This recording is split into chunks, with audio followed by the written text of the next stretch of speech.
pouquinho. Daqui a pouquinho eu volto com a doutora Renata para a gente continuar falando sobre o Vitor, né? A questão do filho da Valquíria.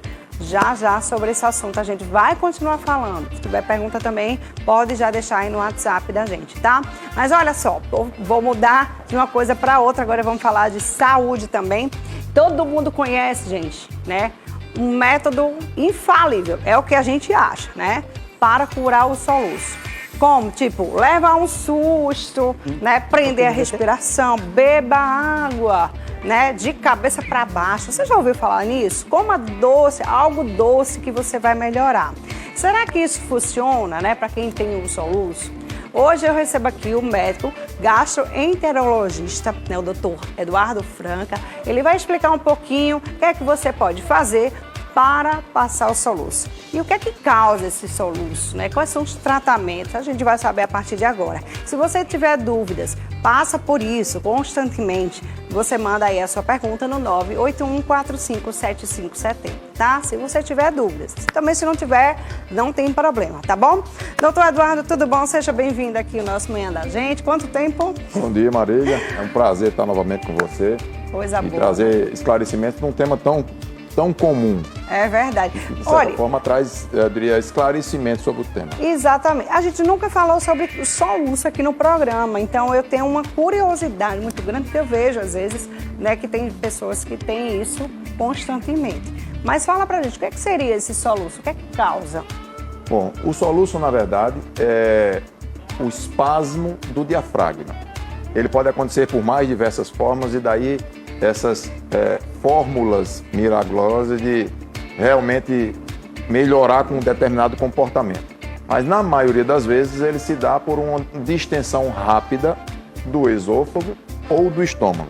Então, se você encher demais o estômago, você pode ter soluço. Das causas mais comuns para as menos comuns, eu citaria a ingestão de álcool, certo?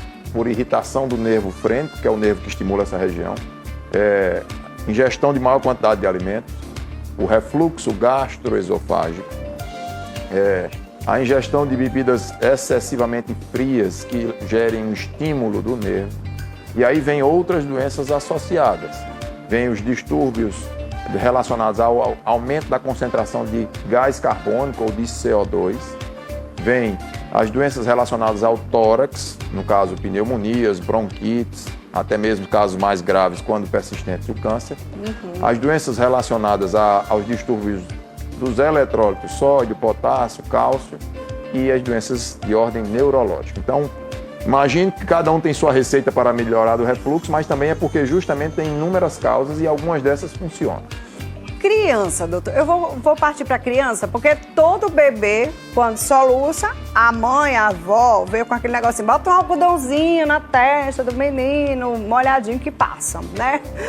Isso é uma das coisas que a avó ou a mãe fala para colocar, né? Isso funciona. E por que bebê já tem refluxo, ou já tem esse soluço logo cedo? Então, bebezinho. O seu ato falho está correto. Na maioria das vezes, o soluço do bebê, na verdade do lactante, é relacionado ao próprio refluxo gastroesofágico.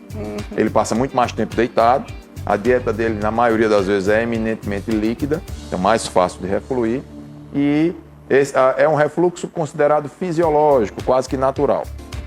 Qualquer estímulo que possa gerar susto, ou gerar uma sensação de constricção do diafragma, certo? Pode sim funcionar como alívio daquele sintoma. Imagine numa criança, por exemplo, em que você assusta e pelo susto ele prende subitamente a respiração, ele dá um estímulo diferente ao diafragma e aquela tetania, aquela contração passa, certo? O próprio frio é um outro aspecto. Me diga uma coisa, agora por que quando sorri tanto? Tem criança que ri, pronto, começa a ficar soluçando.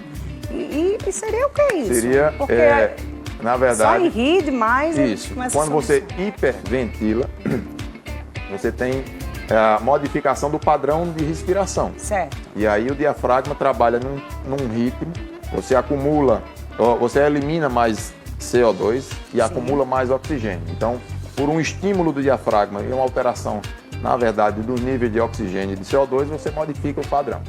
Você sorrir rapidamente, entrar em espasmo do diafragma, depois ele mantém-se nesse espasmo. Então, qualquer estímulo que modifique seu padrão respiratório súbito ou de forma persistente pode se traduzir como refluxo. Como é que pode ser feito o tratamento, né? Muita gente aí faz isso que eu falei agora anteriormente, logo no começo, né? Ah, dá isso, faz isso, dá o susto, dá água, coloca de cabeça para baixo, enfim, um monte de coisa que o pessoal manda fazer, né? Come doce que passa. Qual é o tratamento ideal? Existe alguma medicação? Existe alguma forma, né, da pessoa realmente melhorar? O que seria feito? Bom, primeiro que cada pessoa acaba tendo sua causa de refluxo, sendo as mais comuns o próprio refluxo ou por encher subitamente o esôfago. Vamos supor, consumir um volume maior de alimento sem mastigar adequadamente e essa distensão do esôfago promove esse desconforto. Essa é a causa mais comum. Então, outros pacientes têm o padrão respiratório em que eles usam erroneamente, você que tem que entonar sua voz ao longo do seu trabalho, eles usam erroneamente o padrão e acabam acumulando ou gás carbônico ou excesso hiperventilando. Então, para pacientes que têm causas de origem digestiva, que é o nosso mais comum, seria tomar água, de preferência gelada, para você modificar o padrão, estimular o diafragma ou o nervo frente de forma diferente. Seria realmente prender a respiração, porque ao prender a respiração você regula, você passa um tempo sem respirar, então você regula o nível de gás carbônico. Só diz assim, fecha o nariz e a boca. Enche o peito de ar, fecha o nariz e a boca. E conte Isso. de 1 até 30 ou de até 60. 30 normalmente para não desmaiar. Sim, não, meu filho. Será que eu consigo? Isso promove um estímulo mantido do diafragma, isso modifica o seu padrão de gás carbônico, certo? E muitas das vezes funciona. O outro padrão é ingestão de líquidos, certo? Primeiro porque se for, vamos imaginar, por uma impactação de algum alimento, a ingestão de líquido ajuda a clarear o esôfago e ele se sente melhor, bem como aquele líquido sendo frio, ele dá um estímulo diferente. Obviamente, outras causas de refluxo são distúrbios, como eu disse, relacionados ao sódio, potássio, aí vão ser soluços mais frequentes e normalmente uma dieta mais equilibrada, por exemplo, potássio, dieta rica em banana, então cada um tem sua crendice. Come banana que passa, certo? Mas tem causas que aí o tratamento se dá um acompanhamento médico, imagine uma pneumonia, em que a base do pulmão é acometida e o paciente está soluçando. Ele deve procurar o médico e ser investigado. Muito bem. Até que ponto a gente deve se preocupar? O soluço, ele pode causar a morte de alguém? Alguém pode vir a morrer por conta de um soluço, doutor? Excelente colocação, porque vai de um quadro banal que é o convencional, até casos graves em que o paciente tem incapacidade de se alimentar, incapacidade de dormir e muitas das vezes por espasmo até a própria respiração fica prejudicada. Quando você deve procurar? Quando ele está sendo muito frequente, ou seja, todo dia eu tenho um soluço. Seu corpo está falando com você, denotando que tem alguma coisa de errado.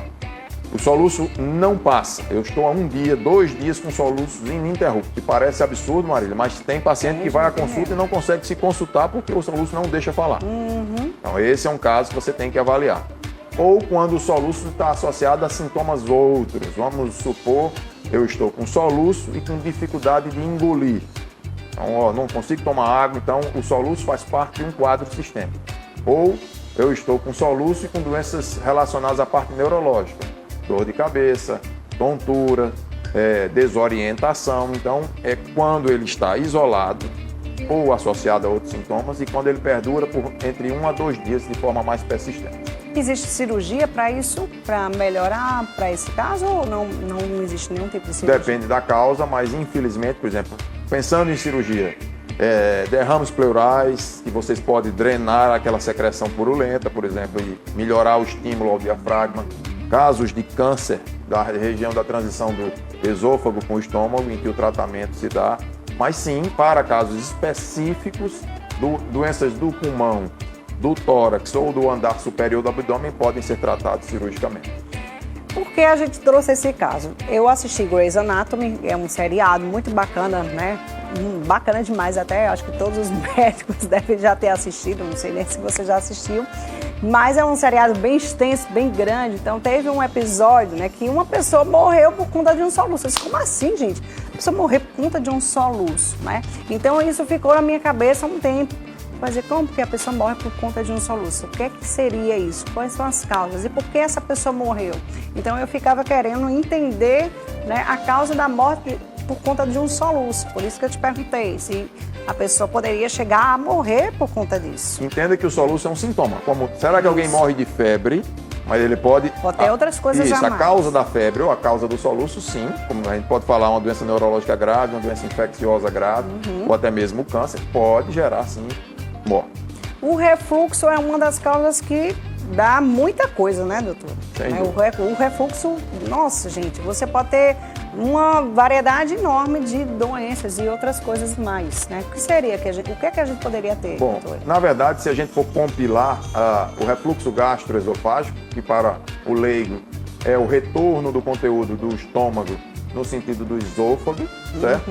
Esse conteúdo é corrosivo na maioria das vezes e ele tem até 27 sinais ou sintomas correlatos à doença base, que é o refluxo.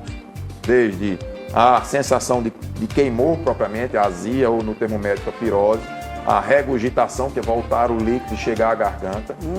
Esse líquido pode realmente vir em maior quantidade e ser aspirado pelo pulmão e gerar pneumonia, asma. Ele pode queimar a garganta e traduzir-se em manifestações otorrinolaringológicas, então rouquidão, faringite de repetição, granulomas de corda vocal. Ele pode se traduzir por dor tão intensa que simula as dores de origem cardíaca, é um diagnóstico de dor torácica não cardíaca. Ele pode estar relacionado ao câncer de esôfago, então é um escopo gigante. E por isso que você, tanto o pediatra, o otorrino, o cardiologista, o pneumo e o gastro falam muito de refluxo no seu cotidiano. Eu acho que todos nós devemos, né? Eu acho que nós todos temos o tal do refluxo, eu acho, né? Desde quando a gente nasce. É tanto que os bebês, tem bebês que tem que colocar até um anti-refluxo, né? Que é um travesseirinho um pouquinho mais alto, ou berço, deixar um pouquinho mais inclinado, por conta que tem bebê que já nasce muito refluxo, né? Então tem que ter muito cuidado. Posição de dormir, né? Quando come, tem que colocar para rotar, tem que ter todo um cuidado, né? Desde bebê. Mas eu acho que todos nós temos esse tal de refluxo que temos que também estar tratando, né? Com diversos alimentos, que eu acho que é uma questão muito importante, que a alimentação é fundamental para que melhore um pouco, para que a gente melhore um pouco mais o refluxo. A questão do líquido com a comida, o pessoal fala muito, né? Não come com líquido, que isso piora o refluxo. E realmente acontece exatamente isso, né? A comida fica, às vezes, voltando. E quando você come demais e bebe demais, né? Tem gente que come e bebe muito líquido. Então isso faz com que o refluxo piore. Uma colocação interessante, Marília, até porque a identidade do seu programa, as mães, você falando agora a parte educacional da mãe, o refluxo é fisiológico na criança. Acho que toda mãe está acostumada que o bebê tem que arrotar, né? Tem que colocá-lo numa posição, evitar que aquele gás que ele acumulou durante a mamada, ele se traduza na tentativa de voltar e ele estando numa posição deitada. Certo. Mas raramente, graças a Deus, mas o refluxo gastroesofágico, mesmo comum e fisiológico na criança, é causa de morte. Exatamente. Essa orientação básica, bem simples que você fez, mas que pode salvar a vida da criança. Verdade. Se seu bebê já por natureza reflui, gorfa muito, atente para, estando com o estômago cheio, evite deitá-lo nessa posição que você colocou, inicie o sono com a cabeceira da cama ou ele em plano inclinado, sempre deitado sobre o seu lado esquerdo. São medidas básicas que não vão modificar a qualidade de vida do bebê, mas que mudam o ponto de vista de resultado. Muito bem. Tá aí, viu? Quer deixar alguma mensagem, algum recadinho para quem está nos assistindo, né? Que tem esse tal desse soluço, que às vezes não para de jeito nenhum, doutor? Bom, cuidado somente com as certas medidas mais milagrosas de realmente de tentar aliviar o soluço. E como eu disse, o corpo fala com você, esse soluço tem sido frequente, ele semanalmente tem lhe incomodado, importunado. Se associado a isso ele tem sintomas que você também não sabe explicar o que está acontecendo, procure nem que seja o clínico geral. Procure o médico, valorize seus sintomas e assim você pode evitar consequências mais graves. Muito bem. Tá aí. Muito obrigada, viu, doutor Eduardo? Eu que agradeço. Olha aí, gente, vamos a um pequeno intervalo e a gente vai voltar novamente com a doutora Renata para continuarmos falando sobre o assunto, né, do filho da Valquíria Santos. Voltamos já já.